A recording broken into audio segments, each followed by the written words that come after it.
I went to Gaza about 3 weeks ago, came back after being there for about 3 weeks. I primarily worked in the ICU and in the emergency room in Al-Aqsa hospital.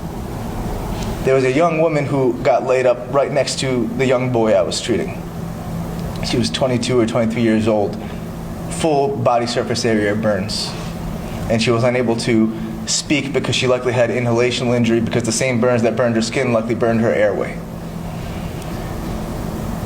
And a woman screamed from outside the door, "Hamil, she's pregnant."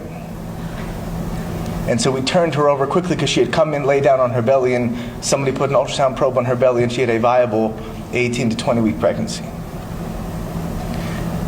But when we did our secondary survey and tried to understand what other injuries she had a shattered tib fib from an explosive injury.